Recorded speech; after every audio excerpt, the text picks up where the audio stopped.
Yo soy Valentina Rolla, una de las socias fundadoras de Curasana. Nacimos recientemente con el objetivo de ser un laboratorio farmacéutico para el cuidado del niño basado en la filosofía del conocimiento compartido. Las familias nos reclaman a nosotros cada vez más tomar decisiones informadas y en el ámbito del sueño y ansiedad infantil hemos detectado un cierto desconocimiento a la hora de abordarlos.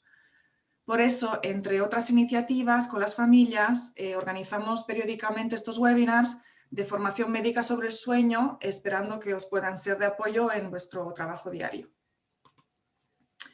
¿Y por qué empezamos con los trastornos del sueño y ansiedad? Porque según varias fuentes, entre las cuales la CPAP, los padres pierden entre 400 y 700 horas de sueño el primer año de vida y de sus hijos, y el 30% de los niños presentan trastornos del sueño a lo largo de su infancia. Y si nos vamos encima a niños con trastornos del neurodesarrollo, este porcentaje puede subir al 80%. ¿Y esto qué conlleva? Déficit crónico de sueño, que es una de las causas del fracaso escolar en la adolescencia, y uno de cada 5 problemas de comportamiento y ansiedad infantil está causado por alteraciones del sueño. O sea que el sueño está a la base de muchísimos trastornos. Curasana aborda los trastornos del sueño desde la cronobiología, es decir, no es solo importante lo que hacemos, sino cuándo lo hacemos, para que todos los mecanismos del cuerpo se activen en el momento correcto. Según la cronobiología, hay relojes que marcan el ritmo de nuestro cuerpo y el separar las varias actividades ajusta estos relojes y la producción de melatonina. Por eso, los tratamientos médicos para el sueño pueden mejorar mucho si se tiene en cuenta la cronobiología. Y no solo la melatonina, sino también el triptófano juegan un rol importante en esta sincronización. Lo interesante, la melatonina es una hormona panacea, entonces, bueno, lo interesante de la melatonina es que tiene, como sabemos, un efecto cronobiótico, no es un somnífero con efectos adversos, sino un mensajero químico del sueño. Por lo que, como también ha surgido a raíz de vuestra encuesta, es la primera elección de tratamiento en pediatría para trastornos del sueño. Tiene efectivamente infinitos beneficios, además es oncostático, antioxidante, neuroprotector, pero tiene una limitación y es que cuando se toma de forma exógena, su vida media en plasma es muy corta y con lo que contribuye a conciliar el sueño, pero no lo mantiene a lo largo de la noche. Y es la razón por la que ayuda en el insomnio de conciliación y el retraso de fase, pero no en los despertares nocturnos, que suelen ser bastante frecuentes también. Por esto, para prolongar la duración de la melatonina a lo largo de la noche, se puede hacer con la ayuda del triptófano. ¿Qué hace el triptófano? El triptófano es un precursor de la serotonina y de la melatonina. Y como razonamos en términos de cronobiología, hay beneficios según se tome el triptófano por la mañana o por la noche. Tomándolo por la mañana, su rol como precursor de la serotonina, que también se conoce como la hormona de la felicidad, se refleja en sensaciones de bienestar y sobre todo en el control de estado de ánimo.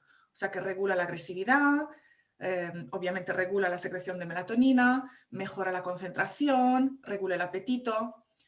Tomado por la noche, el triptófano actúa como prolongador de los efectos de la melatonina exógena porque induce la producción de la melatonina endógena, reduciendo y hasta eliminando los despertares nocturnos.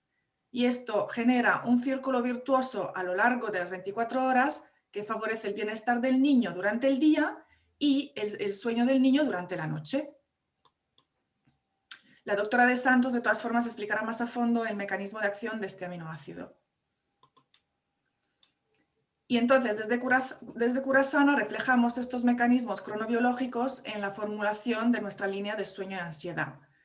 Para abordar el sueño, tenemos el curasueño de inicio, que es 100% melatonina, que como hemos explicado es apta para los problemas de conciliación y retraso de fase.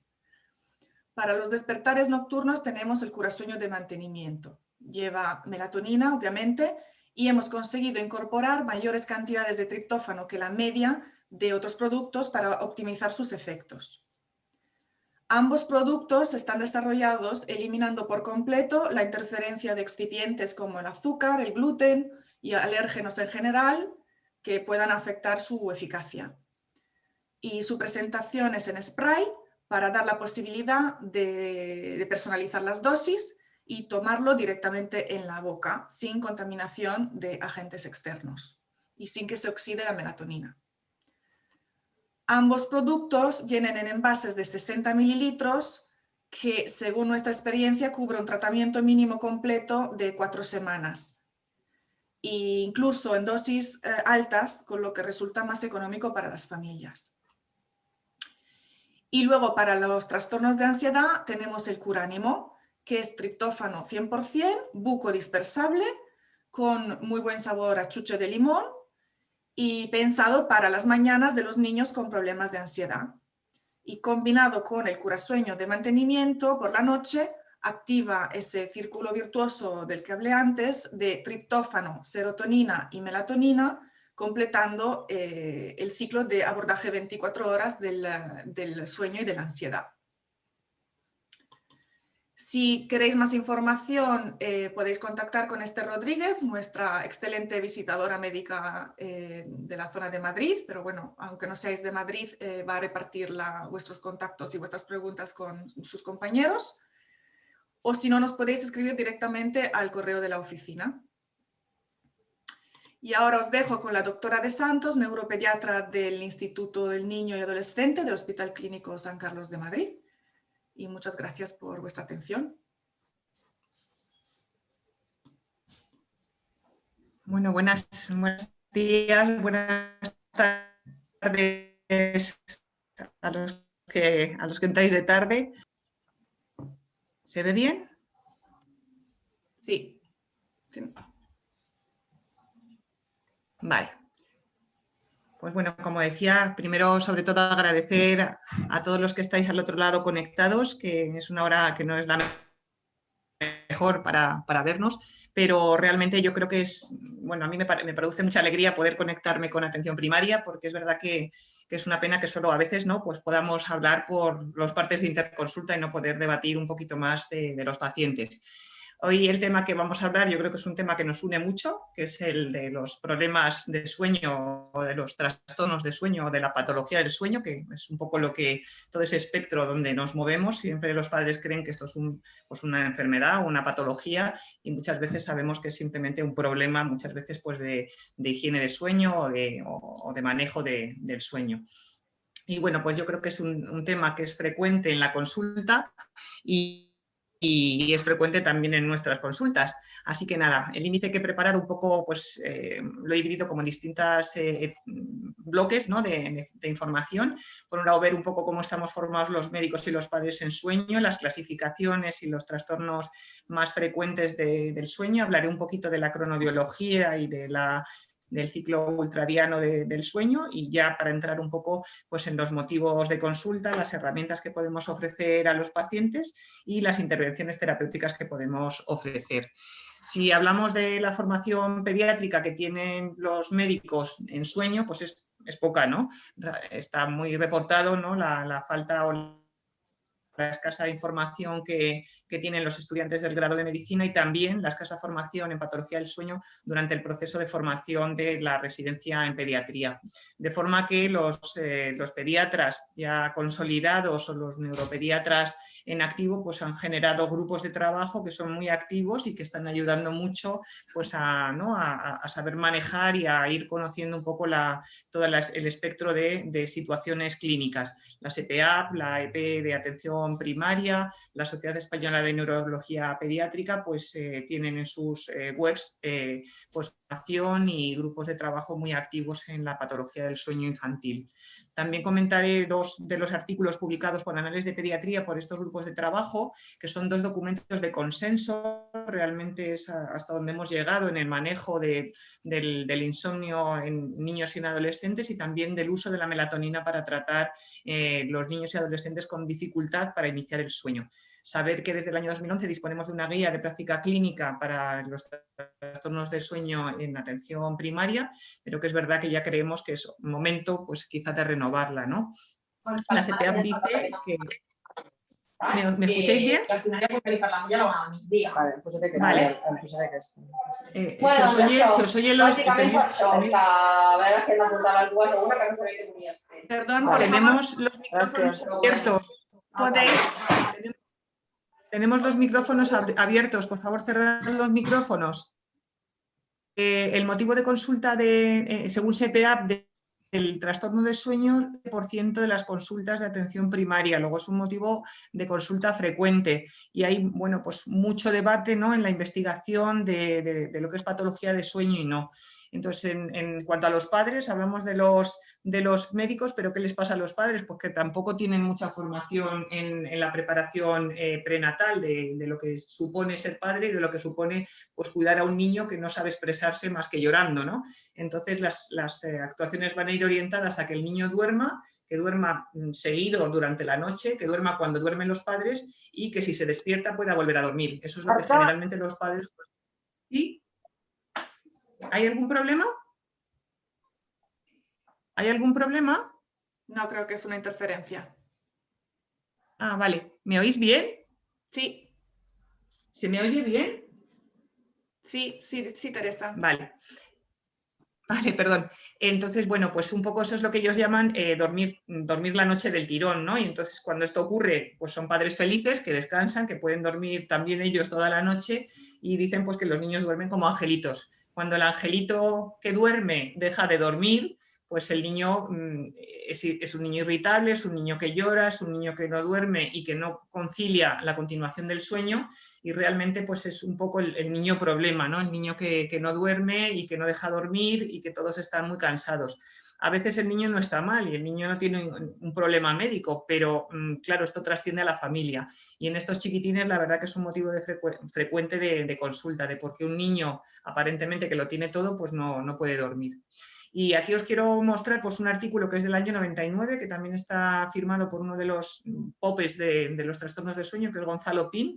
Y bueno, pues aquí ellos hicieron un estudio como una entrevista cerrada preguntando a cuidadores y padres por el sueño de sus hijos, desde los 6 meses hasta los 6 años.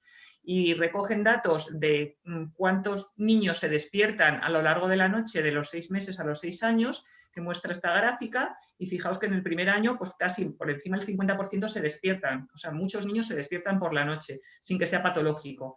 Y del año a los 6 años llama la atención que a los 6 años el 18% se despierta alguna vez por la noche.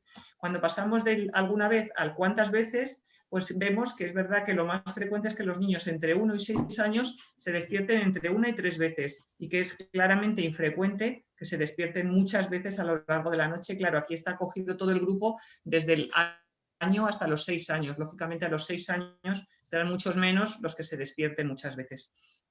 Y si vemos que el porcentaje de niños que ya se acuesta dormido, que es otro dato de alarma en patología del sueño, pues vemos que los niños en los primeros años, muchos de ellos se van a la cama, fijaos, a los 8, a los 9 meses, casi la mitad de los niños los acuestan en la cuna ya dormidos, y que fijaos, a los 6 años más del 10% de los niños van a la cama dormidos.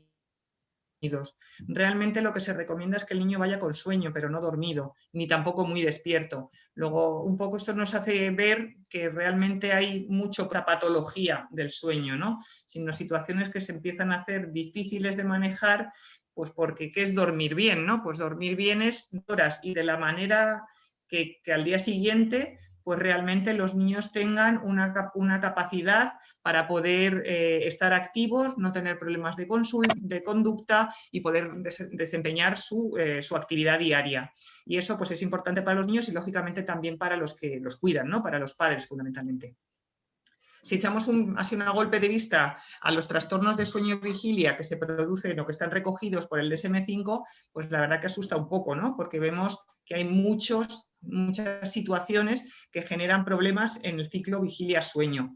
Si utilizamos, bueno, pues distintas clasificaciones generales de enfermedades como el DSM-5 para la patología neuropsiquiátrica o el ICD-10 para toda la patología general, pues vemos que los trastornos del sueño ocupan un capítulo con bastantes epígrafes de patología, y si utilizamos la clasificación general internacional del sueño, la ICD-S, pues vemos que también la tercera edición, que es del 2014, también aparecen bastantes, digamos, epígrafes con situaciones de patología de sueño. Realmente, globalmente, podemos dividir o clasificar la patología del sueño en dos grandes, digamos, bloques, ¿no? El bloque de las disomnias, que sería aquel donde el niño tiene problemas para conciliar o para mantener el sueño por la noche, o una situación de somnolencia excesiva durante el día. Y en este, digamos, grupo de las disomnias tendríamos, pues, muchas veces trastornos, digamos, de aprendizaje de sueño, ¿no? El trastorno de asociación del inicio del sueño, es decir, aquellas normas en las que el niño debe aprender que en ese momento tiene que ir a dormir, ¿no?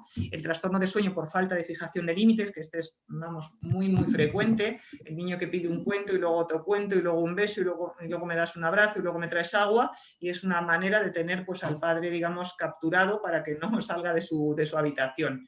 También la higiene de sueño inadecuada, pues por actividades que no son recomendables en las horas previas al sueño, ¿no? Pues consumir, sabemos, ¿no? La luz en las horas ya de sin luz no deberían utilizar las tablets, toda la tecnología, pues contenidos de contenidos violentos o muy excitantes en la televisión, o bueno, pues actividades que pueden conducir a no dormir bien, consumo de cafeína o de estimulantes o de azúcar, o mucho contenido hidrocarbonado de azúcares en la segunda mitad del día. El sueño insuficiente sería aquel niño que duerme menos de lo que él necesita para descansar. Y esto sabemos que hay unas tablas, ¿no?, de percentiles orientativos a lo que debería dormir un niño para su edad. Y luego patología como la apnea hipopnea obstructiva durante el sueño, que produce, pues, una obstrucción mecánica y que dificulta el descanso nocturno en muchos de estos niños. Si hablamos de las parasomnias, sería la otra parte de los trastornos del sueño, pues aquí ya el niño ya está dormido. Quiere decir que lo que le diferencia fundamentalmente es que es un episodio de actividad motora o vegetativa que interrumpe el sueño una vez que ya se ha iniciado el sueño. Son también patrones muy frecuentes en la infancia, en la primera infancia, y que a medida que el niño se hace mayor tienden a remitir.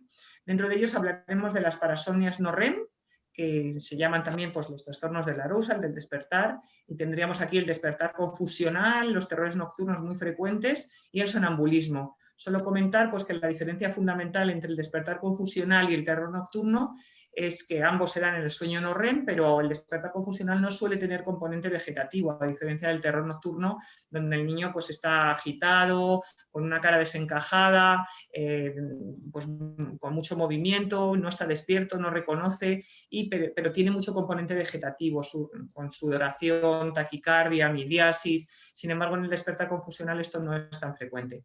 El sonambulismo, que conocemos todos, con actividades motoras, digamos, autónomas fuera de la cama.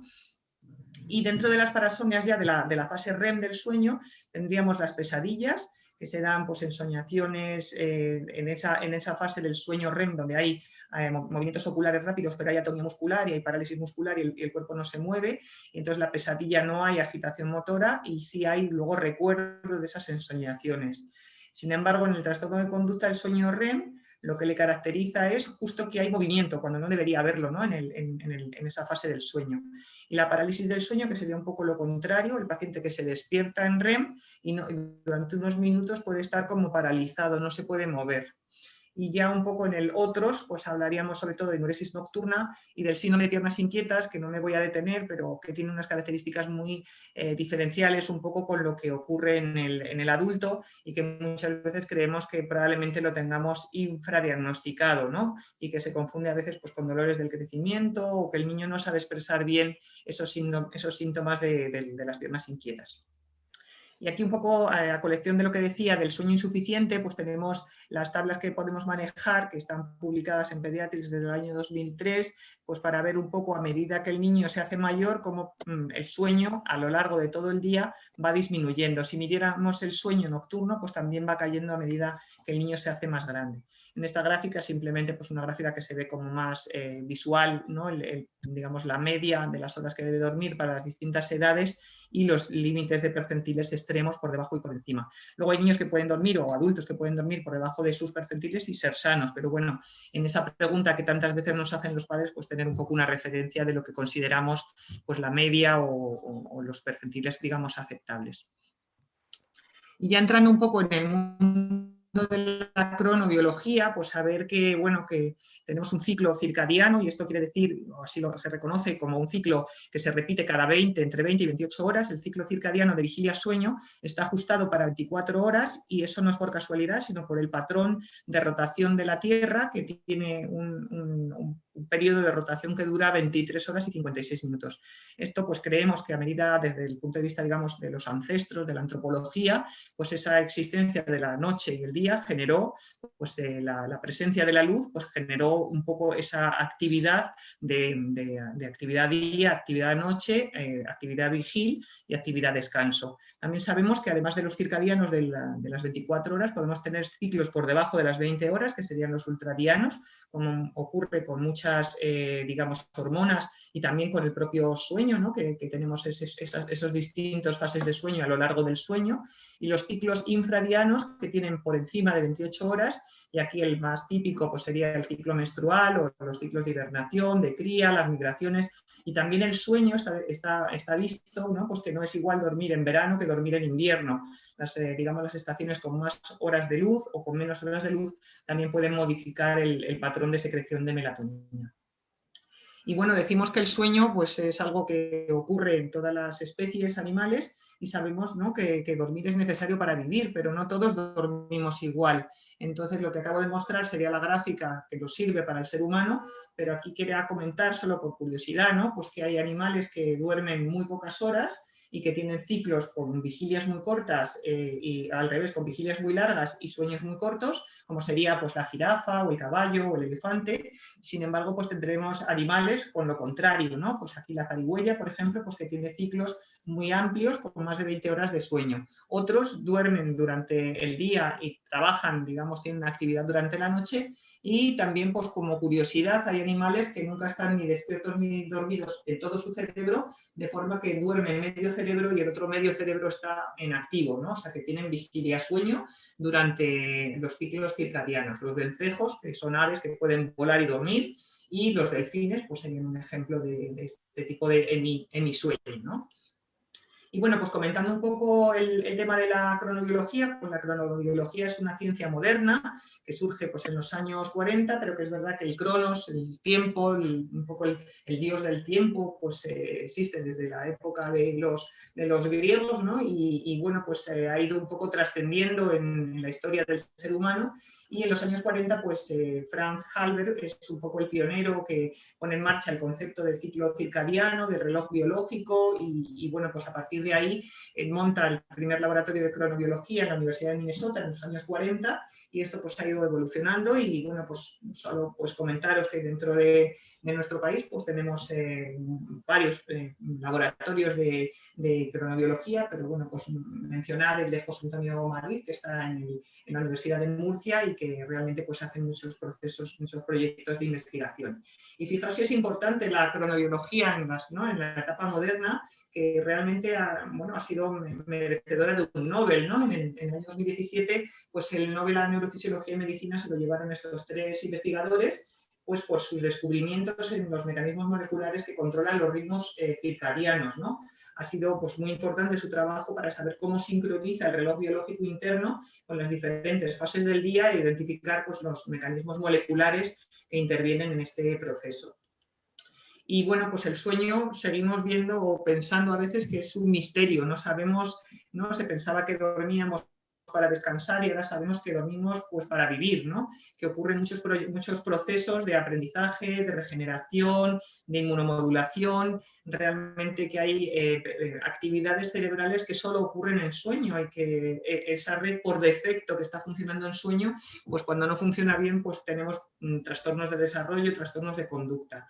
Así que aunque es un proceso fisiológico, pues reversible, activo y que también va evolucionando y cambiando desde que nacemos hasta que morimos, ¿no? De forma que nacemos durmiendo muchas horas con ciclos poco elaborados y a medida que el hombre avanza, pues va perdiendo sobre todo sueño REM y va perdiendo también pues, secreción de melatonina porque parece que disminuyen las terminaciones del núcleo supraquiasmático, que ahora veremos que es el principal reloj biológico, de forma que los niveles de melatonina en el anciano son menores y el sueño nocturno con menos REM es un sueño con más microdespertares y con menos eficacia de sueño.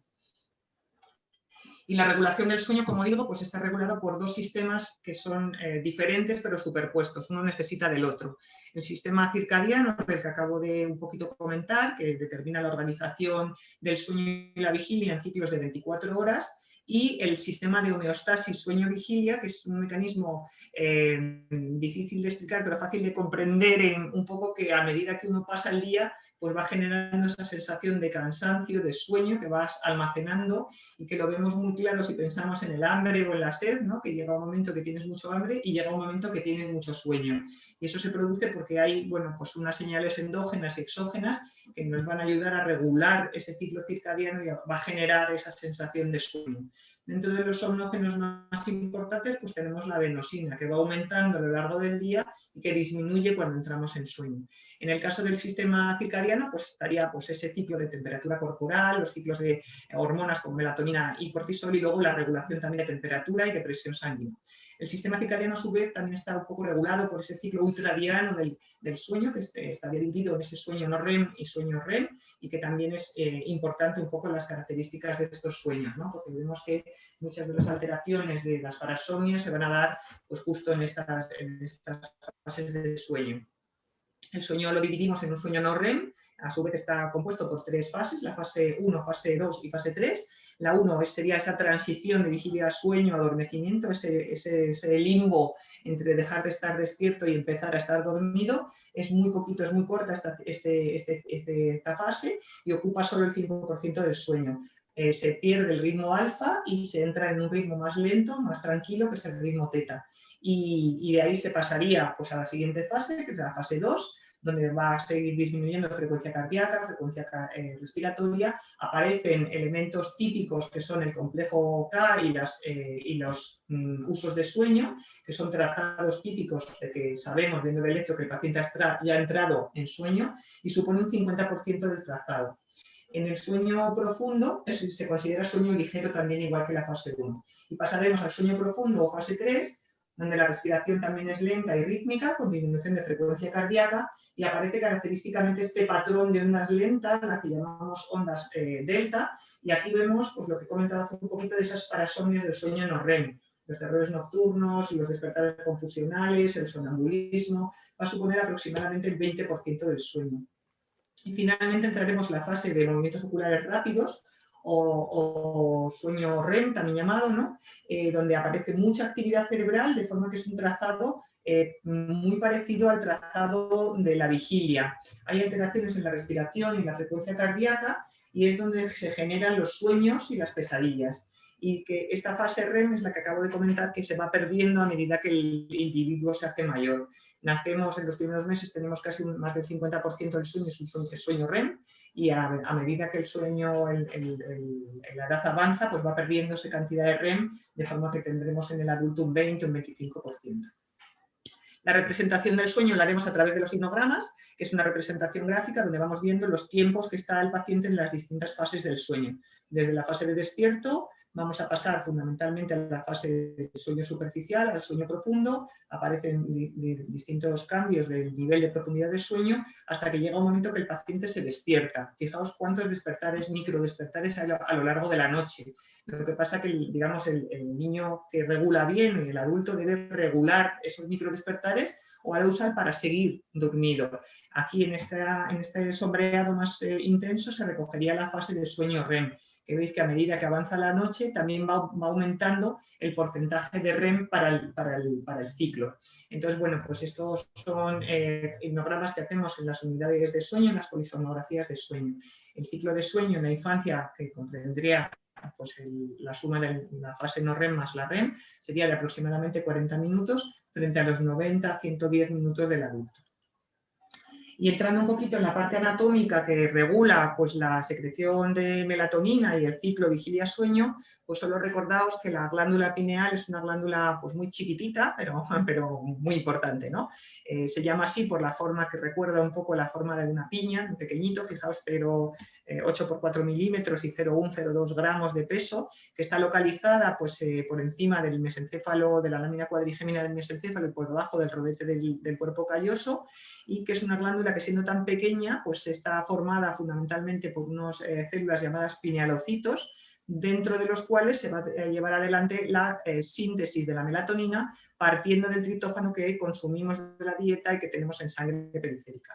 Esta glándula tiene una irrigación muy importante, pues comparable con la irrigación que puede tener el riñón.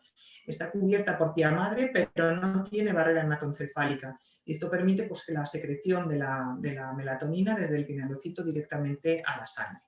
Si hablamos de este ritmo circadiano, pues tendríamos esa señal lumínica de la diapositiva esa tan bonita que nos ha puesto Valentina, pues como cuando hay luz esta vía se va a inhibir y cuando hay falta de luz pues entraría en marcha la vía desde la retina a través de las fibras de las células ganglionares, a través de la vía retículo hipotalámica, van a llegar las fibras al núcleo supraquiasmático y del núcleo supraquiasmático al núcleo paraventricular. De ahí van a salir fibras hacia la médula, al asta intermedio lateral de la médula, de donde van a salir ya las fibras hacia el ganglio cervical superior, que va a sacar unas fibras postganglionares que son con terminales noradrenérgicas. Estas terminales, que son estos como ojitos que están aquí dibujados, pues activan la membrana del pinealocito y permiten la entrada de triptófano, que será como el primer paso para la secreción de melatonina. Vemos que el triptófano se va a transformar en hidroxitriptófano, en serotonina, en acetilserotonina y en melatonina, que va a ser liberada a la sangre y que va a generar pues, esto que hemos comentado del ciclo circadiano de la melatonina, que va a aumentar a partir de las 7-8 de la tarde, que va a tener su máximo entre las 3 y las 4 de la mañana y que luego va a bajar para caer pues, en torno a las 7-8 de la mañana. Ya los niveles de melatonina caerán porque entraremos ya en fase lumínica y en disminución de la secreción por parte de la epífisis. ¿Y de dónde tenemos, ¿no? ¿Dónde sintetizamos melatonina? Pues la mayoría por esta mini glándula, ¿no? Que es una glándula neuroendocrina, pues ya digo, muy importante y decisiva en el control del ciclo vigilia-sueño. La melatonina pineal pues está regulada, como he comentado, por el ciclo luz-oscuridad, genera el control del ciclo circadiano vigilia-sueño, tiene ese ciclo infradiano pues, estacional, y va a ir, la síntesis se va a generar a través de la vía retículo hipotálamo pineal, a través de una célula que es el pinealocito. Y luego tenemos pues, síntesis también extrapineal, pero saber que esta síntesis está en muchos órganos de la economía, pero que no está sometida al ciclo circadiano. Hay una síntesis a demanda y tiene funciones, como comentaba Valentina, muy variadas: antiinflamatorias, antioxidantes, antirradicales libres, oncostáticas. Realmente se está utilizando en mucha el tratamiento con melatonina y con derivados, como os muestro aquí, que están sirviendo pues, para tratar otras patologías, no solo el trastorno del sueño. La melatonina exógena la podemos recoger de alimentos ricos en triptófano, pues como son los cereales o el huevo, la carne, y también la podemos tomar como suplementos de melatonina sintética, que podremos tomarla solo con melatonina o también enriquecida con el triptófano o con la vitamina B5. Y luego pues estos derivados de melatonina que se han ido autorizando, como el UCM-1037 que se está utilizando en los tipos de tumores, y los agonistas de receptores que están autorizados para el insomnio, para la depresión, para las alteraciones de ciclo. Y una vez que hemos visto un poco la situación de los problemas que podemos teóricamente ver, ¿qué es lo que vemos, ¿no? En la consulta diaria? ¿Cómo aparece el niño con trastorno de sueño en nuestra consulta?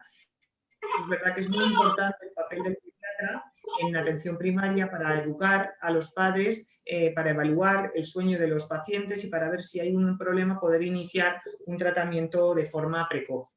La anamnesis se será muy importante, y la situación física del paciente, ver cómo es un día completo con rutina, los hábitos, el ocio, el rendimiento escolar, la exploración física completa. Siempre debemos recomendar que el paciente haga una agenda, bueno, los padres en este caso, una agenda de sueño, que recoge la vigilia y el sueño durante 24 horas, durante 15 días. Valorar qué escalas podemos utilizar para medir con test o en cuestionarios, y muy importante con la presencia de vídeos domésticos. En la historia clínica, las preguntas clave pueden ir a través de, durante el día, pues si hay mal rendimiento escolar, si hay accidentes, si hay agresividad, si hay retraso del crecimiento, paleas matutinas, si hay mucho sueño durante el día. Teresa, un momento. Beatriz, por favor, ¿puedes silenciar tu Zoom? Perdón.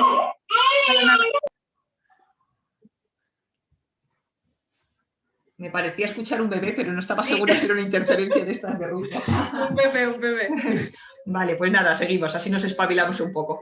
Pues bueno, durante la noche es muy importante preguntar, ¿no?, si el número de despertares en los niños de más de un año, pues ver si este niño hace llamadas un día porque el niño está mal o porque casual, o si realmente esto es un tema que se repite, ¿no?, con, decimos, entre 3 y 5 llamadas en la noche durante más de 3 noches a la semana. Realmente este niño se está despertando mucho, ¿no? O sea que habrá que verlo. Si tarda, ¿no?, la latencia del sueño, si tarda por encima de 20 o 30 minutos en quedarse dormido, si tiene, pues es un roncador manifiesto, ¿no?, pensando en un síndrome de apnea durante el sueño, si hace pausas de apnea, si el niño por la mañana se levanta con mucha dificultad, muy somnoliento, irritable, pues eso nos puede hacer pensar que el niño no está durmiendo bien.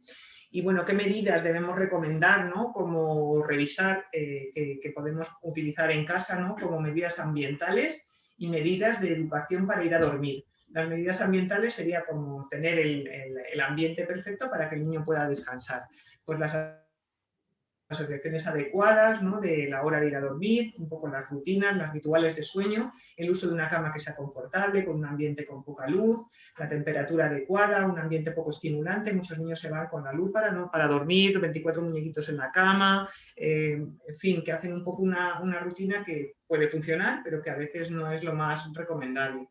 Que también muy importante para que los padres eviten, ¿no?, pues que ir a la cama sea como un castigo y enfadarse y ponerse muy imperativos con que el niño se vaya a la cama. Eso muchas veces puede asustar y puede hacer, pues, conseguir lo contrario, que el niño vaya asustado y que no quiera dormir. Y luego evitar, pues, el consumo de alimentos dulces, pues así chucherías en la última parte del día, y estimulantes como la cafeína, que el niño pequeño no, pero que desde luego el adolescente, por supuesto, que toma, pues, bebidas estimulantes a veces como de una manera rutinaria. Y en cuanto a las medidas para ir a dormir, pues bueno, intentar igual, como programar, ¿no? Esto es un poco como los pictogramas de los autistas, pues aquí hay que hacer pictogramas del sueño. Intentar plantear, pues, qué queremos, ¿no?, cómo queremos hacer para que nuestro niño, o sea, como sembrar para recoger, hacer rutinas predecibles, mantener claramente unos horarios de acostarse y levantarse, enseñarle al niño que es fenomenal que él pueda dormirse solo y que no hace falta que lo durmamos en la cama, ni que lo durmamos ni que nos acostemos con él para dormirse. Llevar al niño, pues, en un estado donde presueño, ¿no?, como que el niño está cansado, porque si el niño se despierta va a pedir que todo lo que has hecho antes de meterle en la cama te lo va a demandar. Realizar actividades relajantes de ir a dormir. Y luego, si hay problemas, que has hecho los deberes, que tienes la agenda, bueno, las típicas preguntas de la logística familiar, pues intentar hacerlo antes de que el niño se vaya a la cama. En los chiquitines, pues es verdad que muchas veces decimos, ¿y cuándo yo empiezo, ¿no?, a ponerle normas a mi niño? Pues precozmente, ¿no? Respetamos un poco ese primer trimestre para que haya un poco un conocimiento entre la madre y el hijo, y respetando sobre todo, pues, el ciclo de la alimentación, pero ya por encima de los 6 meses debemos, ya el ritmo circadiano empieza a ponerse en marcha, los periodos nocturnos empiezan a ser un poquito mayores y el niño empieza a diferenciar la noche y el día, de forma que es importante ahí empezar a trabajar los horarios. Y a partir del 6º mes, desde luego, ya hay que intentar corregir factores externos, intentar pues, atender los despertar nocturnos y los llantos nocturnos, y es el momento muchas veces, pues, del objeto transicional y del aprendizaje, de que cuando el niño despierta, él tiene que intentar aprender, o tenemos que intentar enseñarle a que no pasa nada porque uno se despierte por la noche, porque lo que tiene que hacer es seguir durmiendo. Esto es fácil decirlo, pero a veces es dificilísimo que los padres puedan conseguir el objetivo, ¿no? ¿Y pues qué métodos podemos utilizar? Pues métodos como el de la extinción gradual, ¿no? Que es la autorregulación del sueño.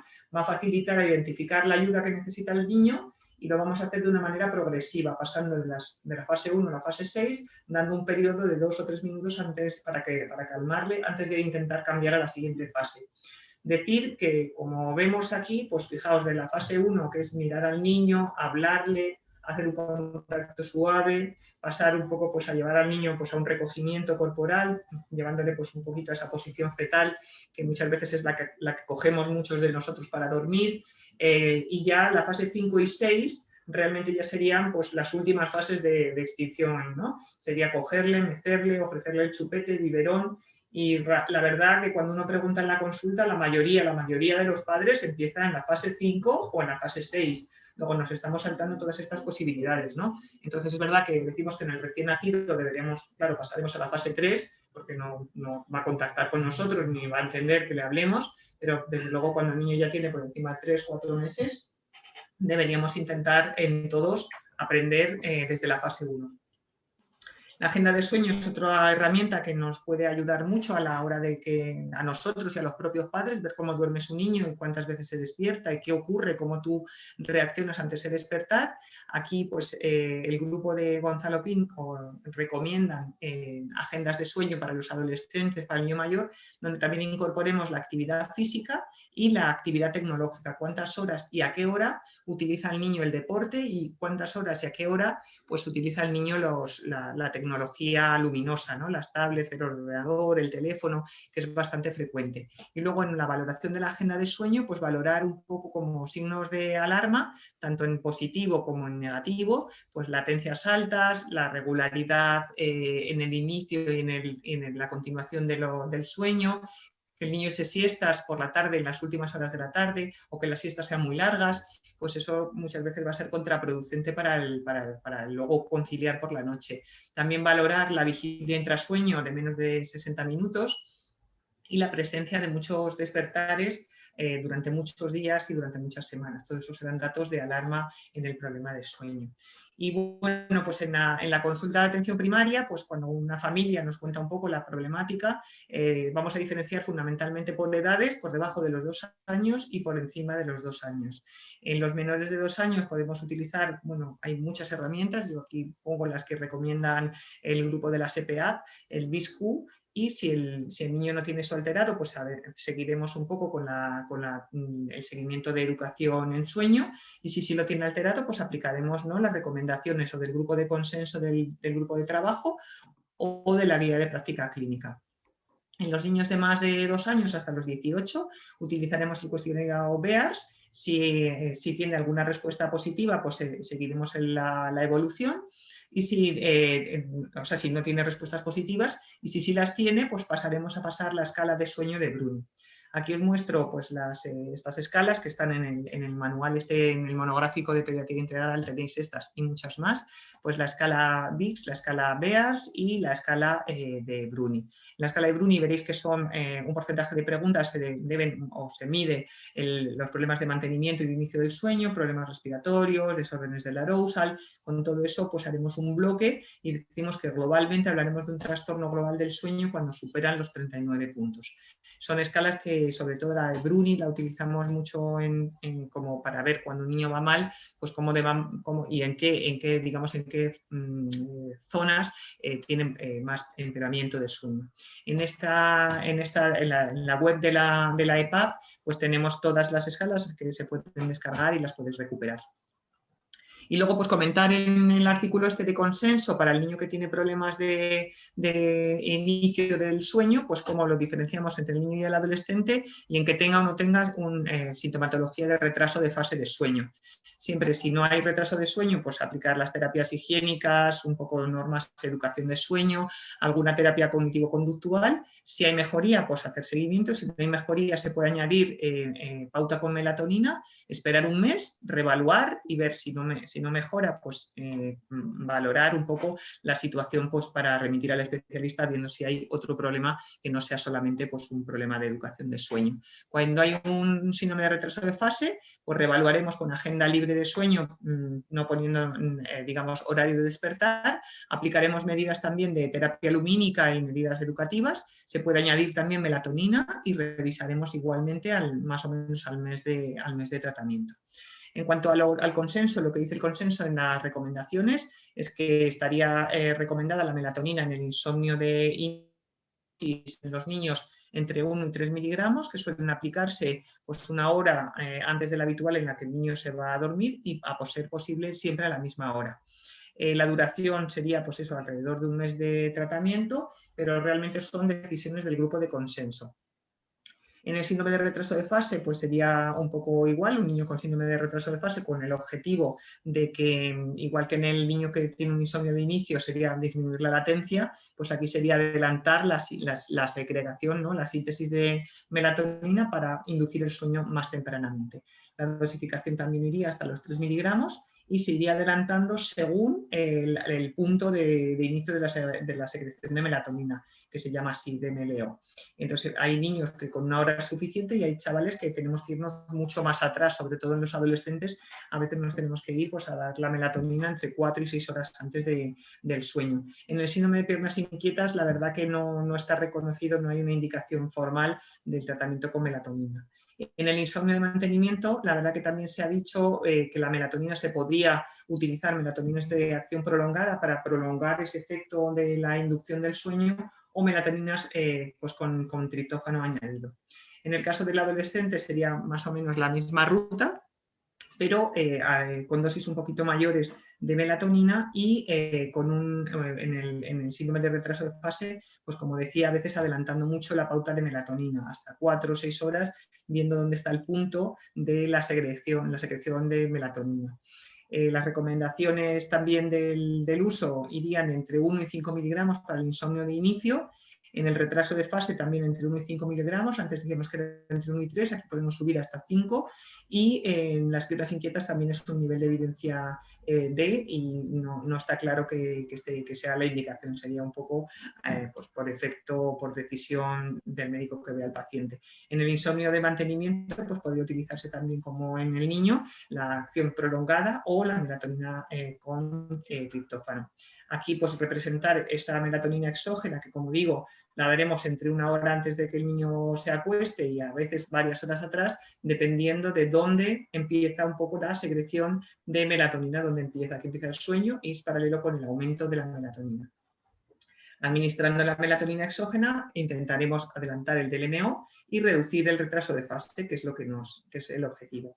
Y ya para finalizar, pues os muestro aquí los 2 algoritmos que propone el grupo de sueño de la SPA, diagnosticando el insomnio en los niños y en los adolescentes, pues con una anamnesis estructurada y completa, pues valorar un poco si hay una confirmación de insomnio, si es un insomnio comórbido a otro problema de salud, pues tendremos que solucionar si el niño tiene un reflujo gastrointestinal o tiene pues, unos parásitos o tiene, no sé, otra patología, la que queramos, pues habrá que tratar por ahí el problema. Cuando con todo esto llegamos a que es un insomnio en el que no encontramos una causa comórbida, pues nos iríamos al diagnóstico al algoritmo de tratamiento.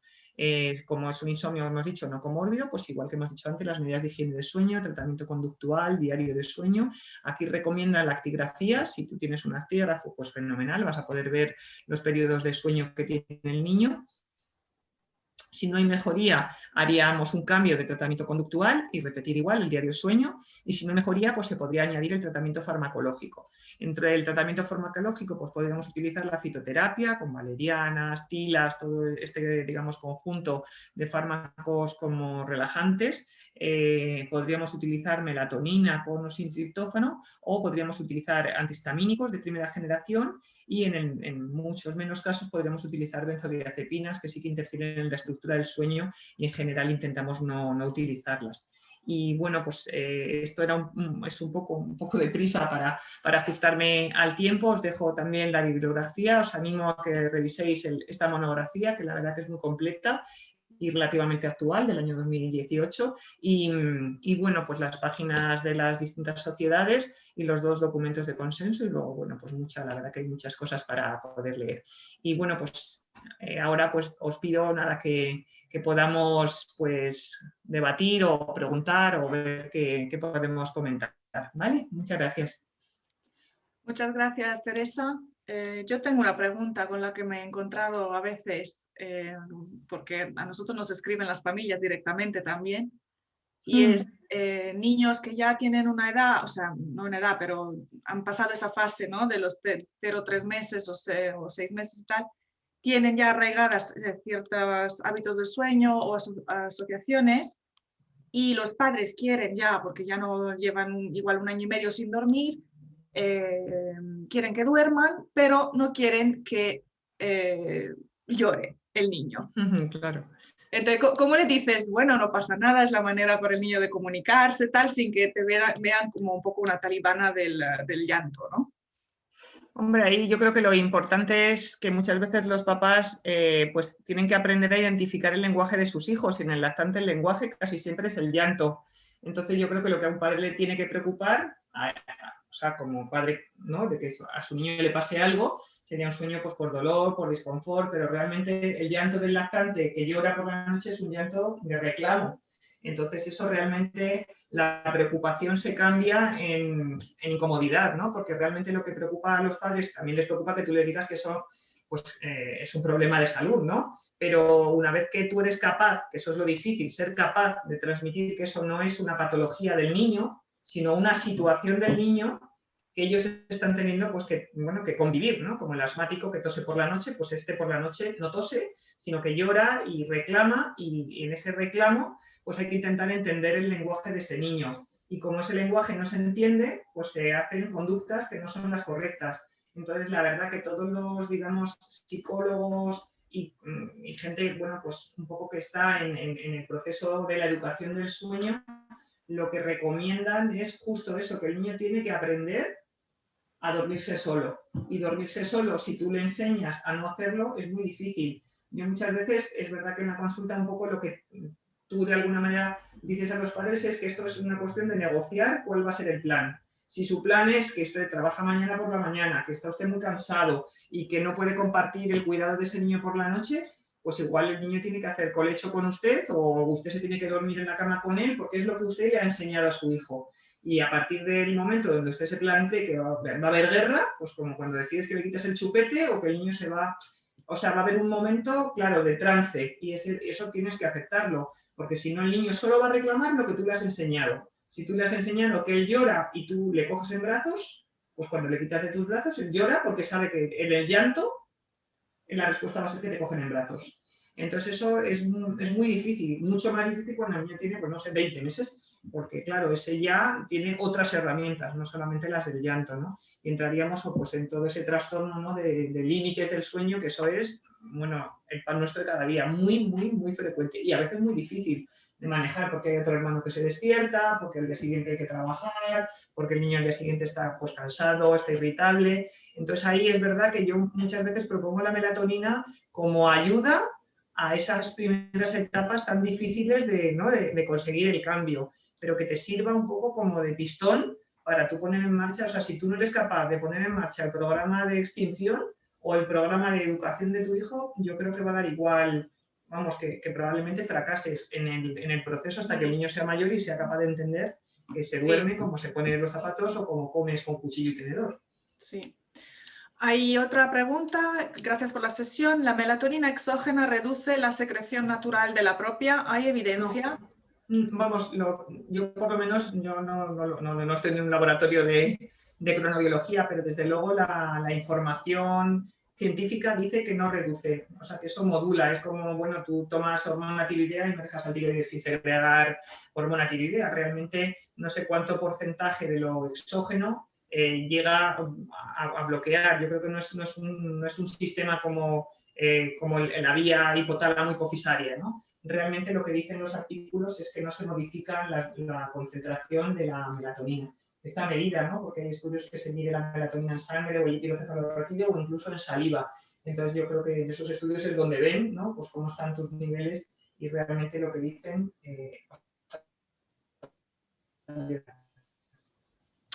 En niños con trastornos del neurodesarrollo, ¿hay que dar de entrada más dosis de melatonina o es mejor empezar escala lentamente? Los trastornos del neurodesarrollo, fijaos que es uno de los, digamos, de los apartados donde se ha permitido el uso de la melatonina. O sea, la reglamentación del uso de melatonina en ficha técnica, la verdad que tiene cosas, o sea, tiene situaciones muy concretas para tratar. Otra cosa es lo que tú utilices como fuera de ficha técnica, ¿no?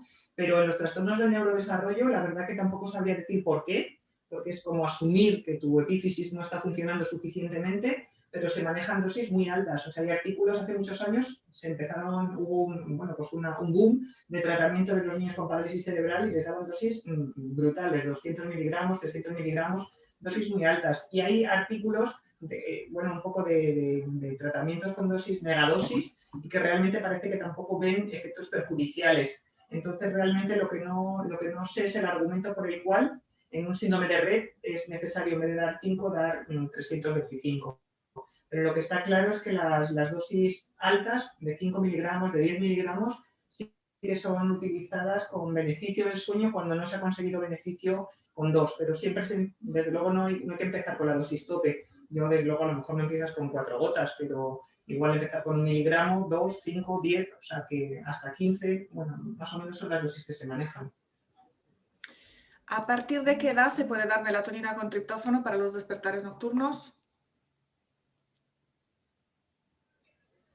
El uso de la melatonina en el niño, realmente muchas veces decimos que por debajo del año, ya no solo porque sea contraproducente, yo creo que hay que intentar utilizar la melatonina cuando el niño tiene un ciclo de vigilia-sueño en marcha, ¿no? Si el niño tiene todavía pues, siestas diurnas más de 2 o 3 a lo largo del día y no hace pausas nocturnas, realmente tienes dificultad para pensar cómo vas a argumentar que eso funcione, ¿no? Porque todavía está esa vía del ciclo circadiano no está bien establecida. Pero eso empieza a ponerse en marcha por encima del cuarto mes de vida. Es decir, que yo creo que entre el cuarto mes y el primer año, pues yo creo que es un poco también el nivel de seguridad en el que nos forjamos. El dar triptófano a la melatonina, la verdad que yo creo que en los pequeñitos se intenta más la melatonina de inicio, pero realmente yo creo que estamos pasando un poco por pautas como de prudencia, ¿no? Como realmente no está en ficha técnica ni la una ni la otra, pues das melatonina, no asocias triptófano, pero yo creo que en verdad se podría utilizar y de hecho muchos pediatras lo utilizan y muchos padres de hijos lo utilizan y el niño lo tolera perfectamente. O sea que realmente yo entiendo que el triptófano es un añadido para tener más melatonina exógena que se transformará en melatonina, ¿no? Por la vía de la síntesis. Pero la literatura, ya lo veis, ¿no? Pues documento de consenso a criterio del profesional, o sea que en ficha técnica pues estamos pillados. Si vamos por ficha técnica, pues hay muchas situaciones que no deberíamos dar melatonina y la damos y los pacientes mejoran y las familias mejoran y digamos una familia en guerra pues tampoco es buena para el niño. ¿Y el tiempo de utilización máximo cuánto sería? ¿Un mes? El tiempo también dicen que debe ser, que más o menos recomiendan un mes para ver cómo funciona. La experiencia clínica lo que dice es que hay muchos pacientes que una vez que ven que esto les ayuda, en el niño realmente yo creo que es diferente, el niño que estamos hablando, pues del autista o algunos trastornos graves del desarrollo, eso no se va a modificar. Pero en los niños pequeños, que realmente es un trastorno una situación neuroevolutiva, a medida que tú enseñas, por un lado, higiene de sueño, normas de sueño y que su propio, digamos, ciclo ultradiano y circadiano se maduran, pues muchas veces no es lo que no se pueda. Yo creo que por poder se puede. Lo que pasa que es verdad que el niño aprende a dormir y muchas veces no es necesario seguir años y años tomando melatonina. Pero un mes me parece en práctica clínica poco tiempo. Realmente mis pacientes están más de un mes, porque con un mes realmente no da tiempo ni siquiera a que el niño aprenda. Entonces yo creo que eso es un poco un criterio con los padres. La verdad que nosotros en nuestra especialidad tratamos tantas patologías fuera de ficha técnica que realmente yo creo que si tú eres honesto con los padres es un poco decisión compartida, ¿no? Usted quiere o no quiere, yo le cuento lo que hay y muchos niños las toman durante periodos de meses. Y en niños con trastornos del neurodesarrollo, estoy leyendo las preguntas, no son todas mías, que puede parecer que soy yo.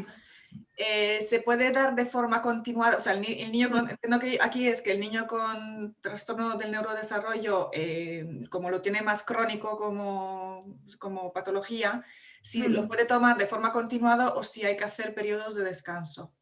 Yo creo que un niño con un trastorno del neurodesarrollo que tiene sueños, que realmente es el insomnio continuado o sea, como muy fraccionado, con actividades, muchos de ellos con actividades epilépticas en sueño y que mejoran con una dosis de melatonina. Desde luego yo no le daría un lavado de melatonina para tener síntomas para volver a ponerle la melatonina, parece raro, ¿no?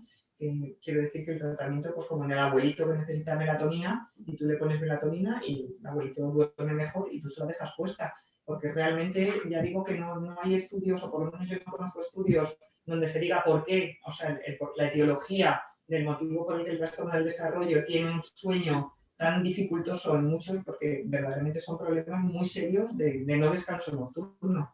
Entonces, ¿es por dolor? ¿Es por otra cosa? Si es por otra cosa, pues por supuesto no hace falta melatonina, hace falta que le operen la luxación de cadera que tiene, por ejemplo, ¿no? Pero si es un problema descartado, lo comórbido que decíamos en el algoritmo, yo no veo el motivo para retirarla solo por lavar de medicación y dejarle sin medicación. Los lavados de medicación, si no son contraproducentes, realmente no tienen mucho sentido. Vale, otra pregunta. ¿Cuándo hay despertares nocturnos en un escolar con un perfil ansioso? La mejor opción sería empezar con triptófano por la mañana. ¿Hay evidencia? ¿Y cuáles serían las...? Yo creo que el ansioso fundamentalmente habría que trabajar más desde el punto de vista de terapia cognitivo-conductual. Si tú a un niño ansioso le metes en la cama ansioso, es muy difícil que el niño concilie y duerma bien. Pero la ansiedad fundamentalmente produce insomnio de conciliación. El ansioso no es tan frecuente que se despierte mucho por las noches. Entonces, desde luego el triptófano yo si lo pongo, lo suelo poner por la mañana complementando a la melatonina de la noche, o solo triptófano si lo estás utilizando como ansiolítico serotoninérgico, ¿no? Que sería un poco como la antesala de la melatonina. Pero realmente parece que el ciclo lumínico, la terapia lumínica, la ponemos claro por el día. Entonces yo recomiendo más tomarlo por la mañana. Vale. No sé si hay más preguntas. Vale. Os agradecemos muchísimo otra vez la participación. Os recordamos que esta sesión está grabada, con lo cual la colgaremos en nuestra web y os enviaremos un correo para avisaros de que está disponible. Cualquier pregunta adicional que os surja o si queréis muestras de nuestros productos o preguntas a la doctora, nos podéis escribir, como he dicho antes, a info@curasanalabs.com o si no, escribirla a Esther Rodríguez, que es igual, esther.rodríguez@curasanalabs.com. Y muchas gracias, Teresa. Ha sido muy gracias interesante. a vosotros, la verdad. Un placer. Muchas gracias. Que tengáis un buen día. Hasta luego.